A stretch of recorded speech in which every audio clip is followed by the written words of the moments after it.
और मोदी साहब ने ऑस्ट्रेलिया में ऑपरेशन सिंदूर का फिर जिक्र कर रहे हैं और अवाम का खून गरमा रहे हैं वहां पे ऑस्ट्रेलिया के अंदर। ऑपरेशन सिंदूर के दौरान डेमो तो देख ही लिया होगा।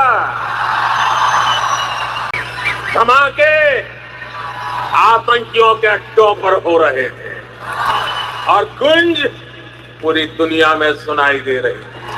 और अमेरिका की मर्जी के बगैर तो मुझे नहीं लगता कि कोई भी कंट्री जो है वो न्यूक्लियर वेपन बना सकती है या रख सकती है। अभी भी सुन पाए हो, हमने ऑपरेशन सिंदूर जो किया वो तो एक डेमो था भाइयों। नया इंडिया बन चुका है, ये नरेंद्र मोदी है। ये देखें ऑस्ट्रेलिया के अंदर पूरे का पूरा डियास्पोरा मोदी के साथ बोल रहा है। ऑस्ट्रेलिया भारत के प्राइम मिनिस्टर नरेंद्र मोदी का दौरा ऑस्ट्रेलिया, जहां पर उन्होंने झंडे गाड़ दिए हैं। ट्रंप पे उन्होंने भी अनाउंस कर दिया कि सीज फायर इज ओवर। तो क्या दोबारा से अब इस रीजन में हम टेंशन देखेंगे और वही हालत हो जाएगी कि फिर स्ट्रेट ऑफ हॉर्मुज बंद है। इंडिया के प्राइम मिनिस्टर नरेंद्र मोदी हैं, वो ऑस्ट्रेलिया गए तो एक पाकिस्तान की मीडिया में हंगामा सा चल रहा है कि जी ये ऑस्ट्रेलिया क्यों गए। भाई वो जहां मर्जी जाए है वो मोदी साहब, आपको पॉपुलर तो हैं वो, अब लेकिन हर स्टेट के इलेक्शन जीत रहे हैं। जो इंडिया का डायस्पोरा, उसने जो मोदी मोदी जिंदाबाद ते जीवे मोदी के नारे ला छड़े ने जड़े नारे। भाई मैं आपको कह रहा हूं कि आज से नहीं, अमेरिका और ईरान पिछले 50 साल से लड़ रहे हैं। ऐसा क्या हो गया था कि आप लोग कह रहे हैं हमने ये करवा दिया, हम सुलह। भारत के प्राइम मिनिस्टर नरेंद्र मोदी का दौरा ऑस्ट्रेलिया, जहां पर उन्होंने झंडे गाड़ दिए हैं। इंडिया के प्राइम मिनिस्टर नरेंद्र मोदी हैं, वो ऑस्ट्रेलिया गए तो एक पाकिस्तान की मीडिया में हंगामा सा चल रहा है कि जी ये ऑस्ट्रेलिया क्यों गए।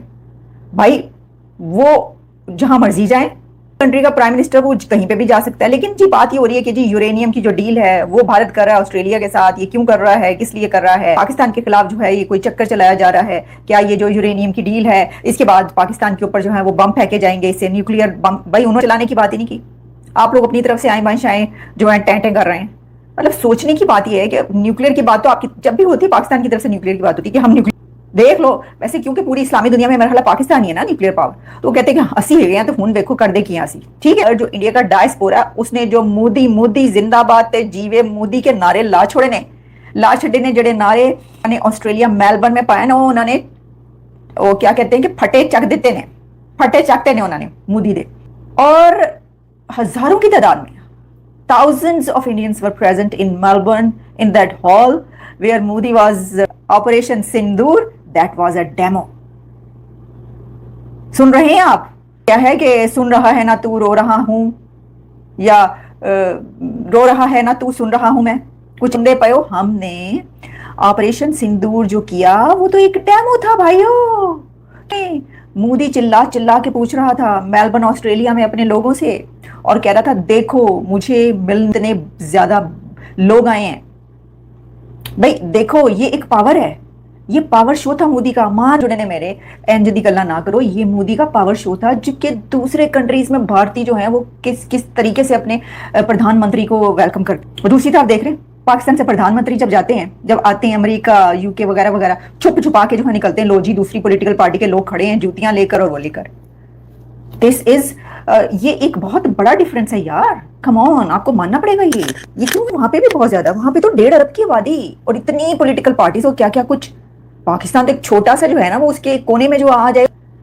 लेकिन मोदी भारतीय वजीर आजम का जो इस्तकबाल होता है, हॉल भरा। मैं आपको सुनवाती हूँ, उन्होंने ऑपरेशन सिंदूर पे जड़ी चेतावनी दे दी थी और तुसी सुन लो, जड़ी चेतावनी देती है ना पायनरी ने जड़ी चेतावनी दी है। इसका मतलब यह है कि अगर ऑपरेशन सिंदूर एक डेमो है तो आगे जो है वो पिक्चर अभी बात अपने गुनहगार कानों से आप सुने। मैं कुछ नहीं कह रही, जो कह रहा है मोदी कह रहा है।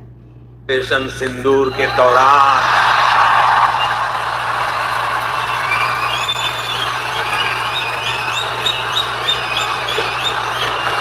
सुन रहे मोदी ऑपरेशन सिंदूर के दौरान डेमो तो देख ही लिया होगा।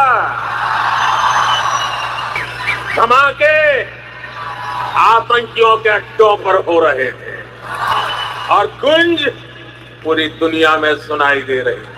पहली बात की ये डील एक स्टेप फॉरवर्ड है जो 2014-15 में एक न्यूक्लियर अरेंजमेंट या न्यूक्लियर डील साइन हुआ था बिटवीन इंडिया एंड जिसे कह लीजिए वो ऑस्ट्रेलिया। ठीक है ना, उसका नाम एक मिनट, उसका नाम था Australia India civil nuclear cooperation agreement जो 2014 में हुआ था। ये क्यों इंपॉर्टेंट है इसको समझ लीजिए। इंडिया एनपीटी का सिग्नेटरी नहीं है। This makes it extremely important. Proliferation treaty India ने नहीं साइन किया है और एनपीटी के जो स्टेट है उन्होंने एक वॉलंटरी ग्रुप बना रखा है जिसको जो कंट्रीज एनपीटी में नहीं है उनके बाहर ये न्यूक्लियर टेक्नोलॉजी या न्यूक्लियर जो भी गुड्स हैं यूरेनियम और अमेरिका की मर्जी के बगैर तो मुझे नहीं लगता कि कोई भी कंट्री जो है वो न्यूक्लियर वेपन बना सकती है या रख सकती है। अभी भी देखिए साथ एक बार फिर झगड़ा शुरू हो गया, एक बार फिर यही कहा जा रहा है कि जी एमओयू जो साइन हुआ है उसको नहीं मानते, दोनों कंट्रीज कह रही है नहीं मानते। डोनाल्ड ट्रंप है उन्होंने भी अनाउंस कर दिया कि सीज फायर इज ओवर। तो क्या दोबारा से अब इस रीजन में हम टेंशन देखेंगे और वही हालत हो जाएगी कि फिर स्ट्रेट ऑफ हॉर्मुज बंद है, की शॉर्टेज है और कभी उस चीज की शॉर्टेज है। देखिए ये प्रश्न की दोबारा से मैं शुरू से आप लोग को कह रहा हूँ भाई, मैं आपको कह रहा हूं कि आज से नहीं, अमेरिका और ईरान पिछले 50 साल से लड़ रहे हैं। ऐसा क्या हो गया था कि आप लोग कह रहे हैं हमने ये करवा दिया, हम सुलह रहे। जो बोन ऑफ कंटेंशन है वो नहीं जब तक खत्म होगा। आरजू जी आप इस तरीके के कितने वो क्या वर्ड यूज किया उन्होंने राष्ट्रपति ट्रंप ने ईरानियंस के लिए? उन्होंने वर्ड यूज किया है स्कम, SCUM। आपको पता है एग्जैक्ट मीनिंग क्या होता है? Do you know what is the meaning of scum? Scum का मतलब होता है ए डर्टी और unpleasant substance on the liquid and insulting word people have no respect for. गंदी चीज को स्कम कहते हैं, समझ नहीं है? वो उनको स्कम कह रहे हैं, ये कह रहे हैं ये वायलेंट लोग हैं, ये हिंसक लोग हैं। आप ये करा के आपने अपनी इज्जत तो ट्रम्प की इस बात से कितने लोग एग्री हैं कि वो जो है या किसी के बारे में भी इस किस्म के वर्ड्स अगर यूज करेंगे तो आपके ख्याल से ट्रम्प की बात से सब तैयार हो जाएंगे कि हाँ जी बिल्कुल सही कह रहे हैं लोग, तो और बुरा बनाएंगे चाहे हो या ईरानियन ना हो? किसका क्रिटिसिज्म आ गया? किसने ट्रम्प की इस जो आइडेंटिफिकेशन है उसका नलीफाई किया? सऊदी अरेबिया ने किया, यूएई ने किया, बहरीन ने किया, कुवैत ने किया, कतर ने किया, किसने किया? अरे खुल के तो कोई नहीं कहेगा ना, अपने आप में अंदर तो लोगों को पसंद नहीं आएगा। कोई ऐसा तो नहीं है कि उठ के ट्रम्प के खिलाफ स्टेटमेंट आ जाएगी, ऐसा तो नहीं होगा। नेगोशिएशन ये करवाने के लिए आप लोग आगे आए थे, ये नेगोशिएशन और ये टीटी साइन हो चुका था। ट्रम्प ने फाड़ के फेंक दिया था, कहा था वो ओबामा और जो स्थिति जो को नहीं माना। उसके बाद मुझे तो समझ में, मैंने आप लोग से पहले ही कहा था आप क्यों जा रहे हैं इसमें हाथ जलाने? आप तो कूद के पहुंच गए सारे। अरे भाई ऐसे नहीं। अरे वो तो सही है, हम चले गए, हमें छोड़ देना, हमें कभी हमारा पीछे छोड़ भी दिया करें। आप ये बताइए, कूद के मैं दोनों की बात कर रही हूँ, ईरान और अमेरिका की बीच में हम आते जाते रहेंगे सर, हमारी वजह से ही रौनक लगी होती है, इसलिए ठीक है आप रौनक है। मैं आपसे क्या कह रहा हूँ कि ये जो कॉज है ये कॉज नहीं जाएगा जब तक इसका रूट कॉज का आप ट्रीटमेंट नहीं करेंगी। हेलो दोस्तों, जय हिंद। आपका हमारे यूट्यूब चैनल में स्वागत है। भारत के प्रधानमंत्री मोदी ऑस्ट्रेलिया का दौरा हुआ है। वहाँ कहा है कि अभी ऑपरेशन सिंदूर जो एक झांकी था, अभी उस ट्रेलर था, लेकिन हमने वहाँ का आतंकवादियों को मारा, लेकिन गूंज पूरे दुनिया में हुआ है। और वही ये सुन के पाकिस्तान में खलबली मची है।